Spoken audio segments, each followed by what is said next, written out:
सीतापुर के बेलजोरो निवासी लगभग 28 वर्षीय संदीप की हत्या कर शव को तकरीबन 3 माह पूर्व एक पानी की टंकी के नीचे ठेकेदार द्वारा दफन कर दिया गया था और पुलिस को गुमराह करने के लिए उस पर चोरी का आरोप लगाकर उसे फरार बताया जा रहा था।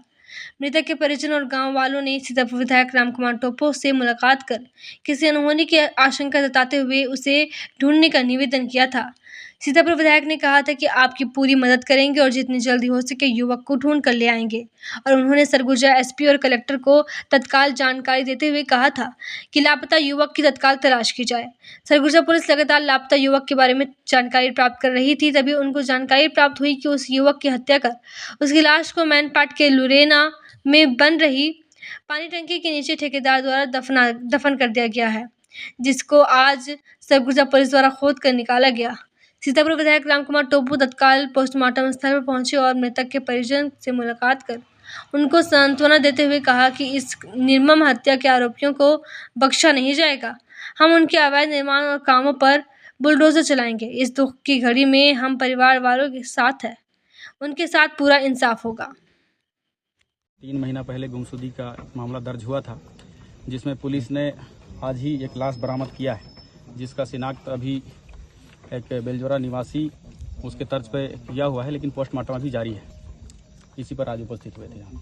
तो क्या इसमें निकल के सामने आया, किस तरह से गुमशुदगी की रिपोर्ट दर्ज हुई थी, किसी के थाना घेराव भी किया गया था क्या?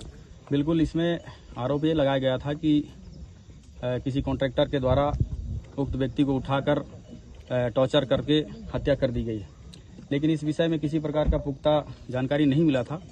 लेकिन समाज के द्वारा भीड़ इकट्ठा करके दबाव बनाकर FIR दर्ज करवाई गई थी, लेकिन उसमें ये जानकारी हमारे पास भी थी, समाज के द्वारा और गांव वालों के द्वारा मेरे पास भी आए थे। लेकिन सामने में ही हमने SP समेत तमाम अधिकारियों को फ़ोन लगाकर कहा था कि बहुत बारीकी के साथ इसको जल्दी से जल्दी जानकारी मिले में। लेकिन इस केस को बहुत फिल्मी तरीके से अपराधी द्वारा, जैसे किसी फिल्मों में अपराध को अंजाम दिया जाता है, उस तर्ज पर इसको अंजाम दिया गया। जैसे फ़ोन को किसी व्यक्ति द्वारा मुंबई तक पहुँचाया जाना हो, चाहे एक रूमर फैला देना क्षेत्र में कि आज जो मृतक लाश मिला है उस व्यक्ति को क्षेत्र में देखा गया है। लेकिन आज तमाम इन चीज़ों को देखते हुए एक बारीक जानकारी के मुताबिक आज इस घटना को सॉल्व किया गया है। तो क्या लगता है, परिवार जब आपके पास आए थे तो आपने कहा था कि चोर का साथ देने आए हैं, किस तरह से?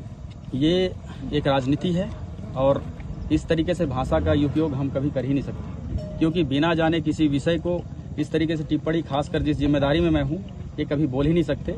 और यदि ऐसा कहा गया है तो इसका वीडियो प्रस्तुत करें। इसकी हम घनघोर निंदा करते हैं कि केवल राजनीति के लिए इस तरीके से आरोप लगाया जाना बिल्कुल भी अनुचित है। और आज जिस हिसाब से क्षेत्र की जनता देख रही है कि चाहे वो 13 साल की बच्ची 3 साल से गायब थी, आज इस परजोर अगुवाई में ही उस चीज़ का केस भी सोल्व हुआ है। और आज हम भले ही लेट हुए हैं 3 महीना, लेकिन निरंतर पुलिस के अधिकारियों के साथ संवाद करना, या इस केस में मैं भी खुद भी बैठकर इस विषय को जानने की प्रयास किया है और सहयोग भी किया है। क्या आरोपियों के घरों पर बुलडोजर भी चलेगा, क्या लगता है?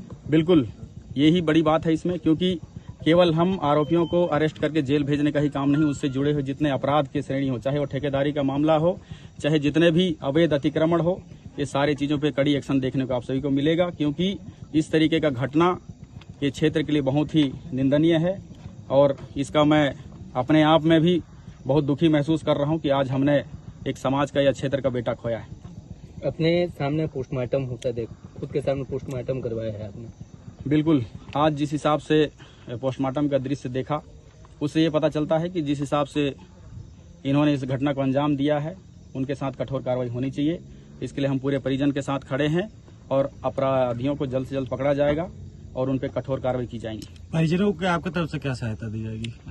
मैं उनके साथ सदैव खड़ा हूं और पहले भी था, लेकिन किसी भी विषय को एक तरफा कहा जाना अनुचित था। इस कारण से, क्योंकि पुलिस की इंक्वायरी में हर बातों को परिवारजनक या सामूहिक किया जाना भी एक तरह से अपराध के जड़ तक नहीं पहुंचा जाता, इसलिए समय समय पर सटीक जानकारी भी उनको उपलब्ध नहीं हो पाई। लेकिन आज वो समय आया कि केस को सोल्व किया गया है। ठीक है।